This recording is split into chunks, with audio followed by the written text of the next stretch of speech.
A gente escuta a palavra neoliberalismo o tempo todo, né? Em debates, em notícias, mas afinal, o que ela significa de verdade? Hoje a gente vai mergulhar na história surpreendente dessa ideia que, de uma forma ou de outra, moldou o mundo em que vivemos. E para isso, vamos usar como guia a análise do historiador Perry Anderson. Olha, é bem mais do que simplesmente defender o livre mercado. O neoliberalismo é uma ideologia muito específica, com um programa bem claro e, acredite, uma história cheia de reviravoltas. E essa história não começa, como a gente poderia imaginar, com o governo ou um partido político. Não. Ela começa com um pequeno grupo de intelectuais e uma ideia que parecia radical demais para a época. Uma ideia que ficou esperando, por décadas, o momento certo para entrar em cena. Para entender essa origem, a gente precisa voltar no tempo. Imagina o mundo se recuperando da Segunda Guerra Mundial. A grande aposta na Europa naquele momento era o chamado estado de bem-estar social. A ideia era que os governos tinham que investir pesado para garantir saúde, educação e segurança para todo mundo. E foi aí que surgiu o ponto de partida do neoliberalismo, um livro super polêmico do economista Friedrich Hayek. A tese dele era chocante para a época.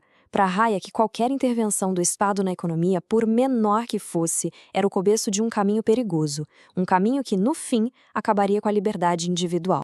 Então, Hayek juntou outros pensadores que concordavam com ele, gente como Milton Friedman e Karl Popper, e eles formaram uma espécie de think tank, um clube de ideias.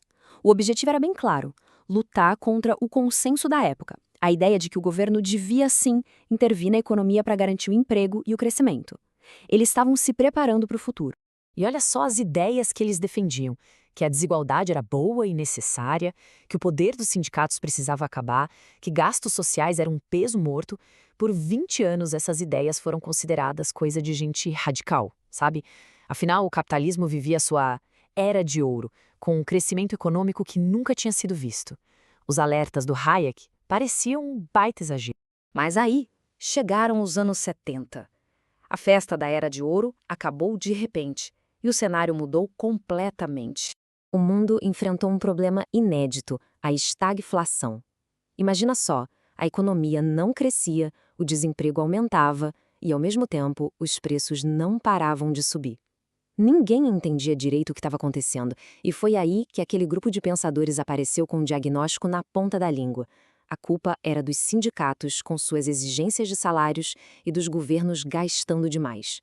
A crise abriu a porta que eles tanto esperavam. E eles não tinham só o diagnóstico, tinham a receita completa. Um Estado forte, mas não para o social, e sim para controlar a moeda e quebrar os sindicatos.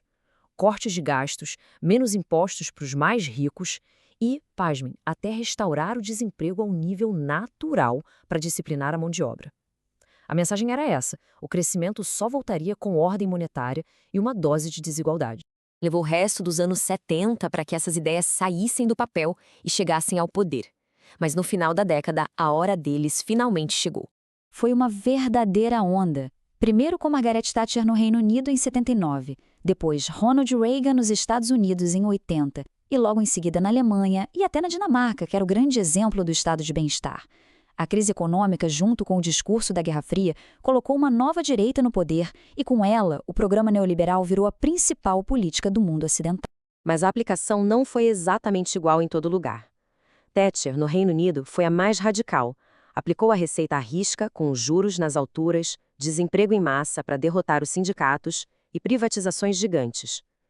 Já Reagan, nos Estados Unidos, tinha outra prioridade: a disputa militar com a União Soviética. Ele também cortou impostos dos ricos e combateu os sindicatos, mas ao mesmo tempo gastou rios de dinheiro com o exército. No fundo, a base era a mesma, e os dois governos transformaram suas economias para sempre. E o mais impressionante foi que, com o tempo, essa ideologia se tornou tão dominante, tão normal, que até mesmo governos de esquerda, na França e na Espanha, acabaram adotando políticas neoliberais. Aquela ideia radical que começou com um pequeno grupo de pensadores tinha se tornado o único caminho possível na cabeça de quase todo mundo. Mas olha que curioso, o primeiro grande teste do neoliberalismo no mundo real não foi nem no Reino Unido, nem nos Estados Unidos. Aconteceu uma década antes e muito mais longe. Foi no Chile, durante a ditadura de Pinochet nos anos 70, que a receita foi aplicada pela primeira vez. Depois, nos anos 80, veio a Bolívia, com uma terapia de choque, e logo em seguida México, Argentina, Peru. E com a queda do Muro de Berlim, o neoliberalismo ganhou um novo impulso, sendo adotado em massa pelos países do antigo bloco comunista. E aqui tem um ponto fundamental para entender essa ideologia. Para Hayek, o fundador, a democracia não era o valor mais importante.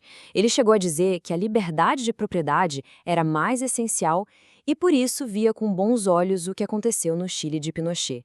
Ou seja, o objetivo principal era garantir a liberdade para o capital, não necessariamente a liberdade política para as pessoas. Ok, então depois de mais de uma década dominando a economia dos países mais ricos, a pergunta que não quer calar é: o programa neoliberal entregou o que prometeu? Vamos dar uma olhada no placar, usando as próprias metas que o neoliberalismo se propôs a atingir. O resultado é complexo. Nos seus objetivos mais imediatos, foi um sucesso.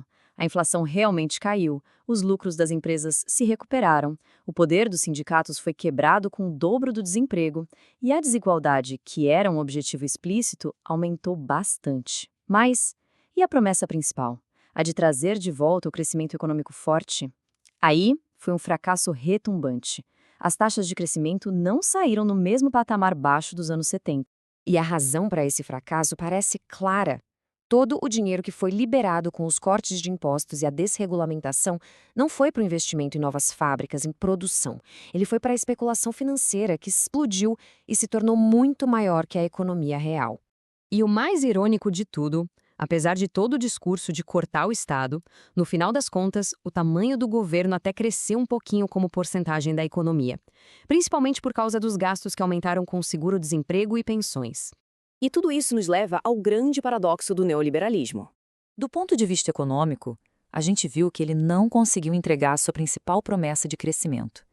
Mas, do ponto de vista político e ideológico, o sucesso foi absoluto.